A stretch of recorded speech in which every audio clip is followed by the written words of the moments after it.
So, you're a real estate developer and you've got a project that you want to start. And in order to start this, you need to go out to some lenders to get some construction financing and you want to get a loan. These people are going to ask you lots of questions. What's the product type? Where's it at? How long have you been doing this? What's the thesis around your project?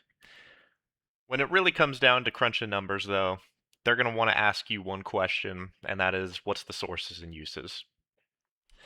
What a sources and uses is it's exactly as it sounds in the name. Pretty much where's your money coming from and where's it going? And a sources and uses has one rule, it always needs to balance. We're not going to give you more funds than you have uses for, and so your uses always needs to equal your sources. And for this, we have two sources, and that is equity and we have debt. Equity is the amount of cash that you're putting into the deal with either just yourself or other investors that are willing to put hard money in and just contribute that amount. Debt is obviously what you're looking for. You want to put a loan on the property, and that's going to come from your lender. All of your uses are for every aspect of the project. If it's an acquisition, that could mean just acquisition fee, buying the property. If it's a development, that could be all sorts of things that I've laid out here in sort of a template.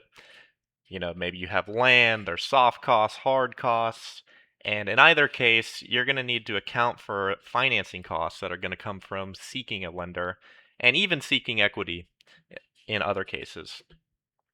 So for this video, I want to talk about the distinction between a simple sources and uses and a staged sources and uses. If you're unfamiliar with either, both of these are incredibly useful, and they're used in literally every single real estate development project ever. Somebody has built this. So for a simple sources and uses, this is, it's very simple. Where's the money coming from and where's it going? So for this example, let's say that we have land that we're contributing. Maybe we've owned it for 50 years and now it's worth $5 million. So we have $5 million that we're saying is a part of the uses of the project. This is, a cost of the project. And the way that we count this is we'll just say that we're going to contribute the land, and that's our land contribution equity. This isn't dollars that we've put into the project, but we're contributing land that's worth $5 million. If that doesn't make sense, consider opportunity cost. We have this piece of land worth $5 million. We could go and sell it for $5 million right now. Instead, we're going to put it into the project. Now, there's all sorts of complexities when it comes to if a lender is going to consider giving you a land lift. Maybe they only want the uses to account for what it actually costs you to buy the land, not necessarily what it's worth. But for this example, we're going to say that you bought the land for $5 million. It's worth $5 million. And so you're going to contribute that land and you're going to get equity credit for that. So as you see here, our total use is $5 million, and that's coming from our contribution, so we're good. This balances. And I'll build a little check here just so that you guys can see as this changes. So the next thing is that we're going to have some soft costs. We're going to have some architecture, engineering, maybe consulting fees. Let's say we have $1 million in soft costs. And so at this point, we're going to need to fill this gap with debt. And I have this mathed out already, but let's do that later so that you guys can see how this imbalance works. So we have $1 million in soft costs. We'll come back to the developer fee. Let's say the site work, I don't know, we have 500,000 of site work.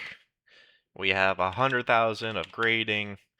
I don't know, $5 million again of hard costs. This is building materials, concrete, metal, windows, all that sorts of stuff. And we'll say that contingency, I don't even know if we need to count this for now. Let's just get rid of that. Contingency is essentially a safe net for overbids, A project ends up costing more than was budgeted, and so you want to budget in a little bit of cushion so that if you're over on costs from expectations, you have that built in. But for simplicity's sake, let's not worry about that now. Let's just get rid of that. And we'll say that a developer fee is 3% of all of the other soft costs and hard costs. Bang. Okay. So at this stage, we're saying that our project, all in, costs 11.8 to build. We only have the land contributed for now, which means that we have an imbalance in the sources and uses. We have a gap of $6.8 million that we need to figure out how to come up with. And that's where the loan comes from. So we want this loan to fill the gap between what we have, what we've put into the deal in terms of equity, and the total uses. So there it is.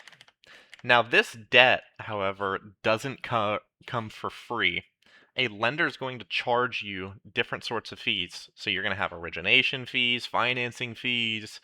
If you have to go through a broker, you might have an interest reserve or at least an interest expense that you're going to need to account for, any sort of closing costs. So this number here is not necessarily enough to cover your project because it doesn't account for any sort of fees that are going to come from financing. So if we add that in, let's say you get a great deal and you get 1% origination.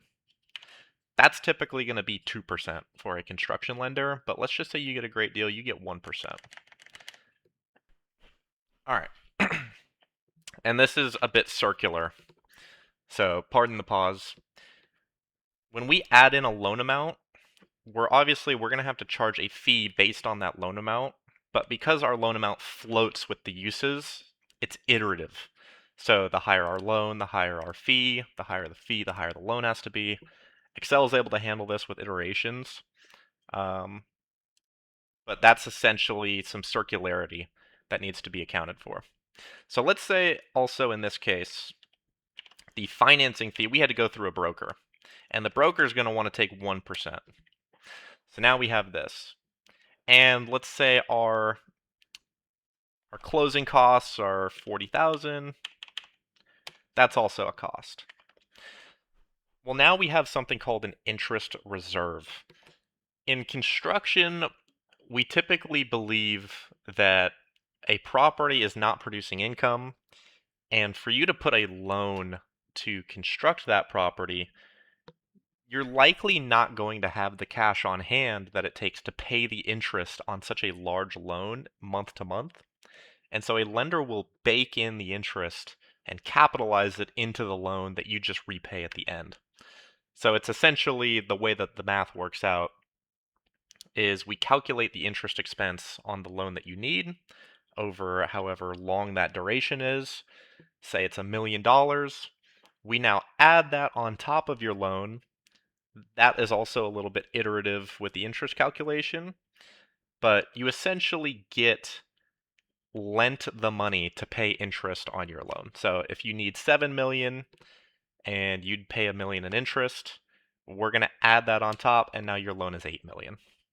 So even though you're only being dispersed that 7. So the way that this math works on a construction timeline, and I can break this out a little bit later in a different video when it comes to how modeling interest actually works with a construction loan. But the way this works is we take the loan amount times the interest rate, and let's say that the rate is 10%. We divide that by 12 months in a year, and let's say our project is 15 months long. So we have it outstanding, so the loan amount times the monthly interest rate times how many months we think we're going to have it for. And a good rule of thumb for construction loans is that we assume that the average outstanding balance is around 65%. Again, I can explain how this works in a different video, but the gist is that in a construction loan, you're going to request draws from the lender over time and pay interest on the drawn amount, not necessarily the full loan amount. That means in the beginning, when you take your first draw, you're going to be paying much less interest than compared to the final month when, say, you're almost fully drawn and you're paying interest closer to the full loan amount. So this balance of 65% just assumes that this is the average funded balance over the period, and this gives us a good ballpark number. So this is how a sources and uses should look when we look at it on a simple aggregate basis. We see that we have all of our uses of funds when it comes to either land, soft costs, hard costs, financing. This is our total uses in the project, 12.6 million, that's our total cost. And we have 5 million of equity into it, which means that we need to come up with $7.6 million of debt. Now, most lenders are not going to only want to see a land contribution, and so you might be asked to bring in more equity. And so in this case, let's say they want you to bring in $1 million of equity. Well, now your loan amount goes down, right? Because you only had 12.6, and so that reduces your loan amount, that reduces your financing costs that you expect. And so now you only need to borrow 6.5. We can solve for this in either way. In this case, we're plugging for a debt number. What if we had to plug for an equity number? And we already know that a lender has approved us for a $6.2 million loan. They say, this is the maximum amount of proceeds that we will give you. Well, now we know that we can plug for our equity amount. So if we know the debt amount and we know our land equity amount, now we know we need to bring in 1.2 million of fresh equity in order to balance this sources and uses, because without this, we don't balance, and we have a $1.2 million gap that we're going to need to account for at some point. Awesome. So now let's look at a staged version. Staged is helpful because it shows a timeline perspective of start to finish in a project, where all the money is coming from, where it has come from in the past, and where it will come from in the future. And so a simple sources and uses essentially shows this total column without any context as to what's been spent or what hasn't been spent, and is just being accounted for in the budget. So in this case, let's assume we have that same 5 million that we've contributed. I can type numbers. And our land equity, we've contributed this amount to date. And for this example, let's say that of those million soft costs that we had, let's say we have only spent 500,000 so far. And we're just going to say, for now, that all of our equity, or all of our costs spent to date, has just been funded out of equity. Awesome. So now our developer fee. Well, we haven't earned a developer fee yet. We haven't charged that. So that's all going to be in a go-forward budget. And hard costs, we don't have the money to fund that, so we have none. We haven't taken a loan yet, so we have no financing costs. In this case, it's very easy to see what has already been put into the project. Now let's add in this go forward. So on a go forward, there's no land contribution. We said that we had another 500,000 of soft costs to spend. And this developer fee, I think we did 3%, is going to be the sum of all of our soft costs and hard costs in the project.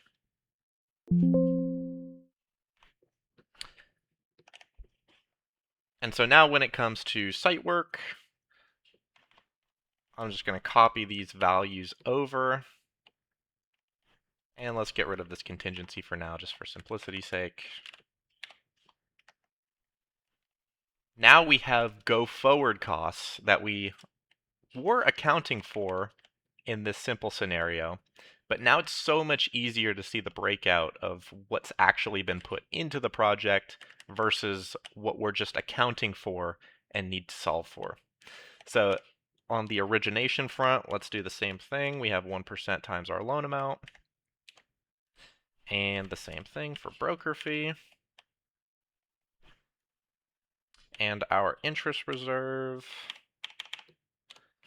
we'll use the exact same timeline. We'll say this times 10% over 12 times 15 months, and then times the average outstanding balance. Awesome. And hopefully we don't need to bring in any more equity, but maybe we do. Maybe on a go forward, we have to bring in another million of equity per request of the lender. So now, hopefully this breaks out in terms of a timeline that to date we've put in $5.5 million of equity into the project, and this is where it's gone. It's gone from land contribution and soft costs. On a go forward basis, we know we're going to have another $500K of soft costs. We're going to need to cover our developer fee. And once we get our loan, we can do all of our construction. And we know that there's going to be costs associated with that loan.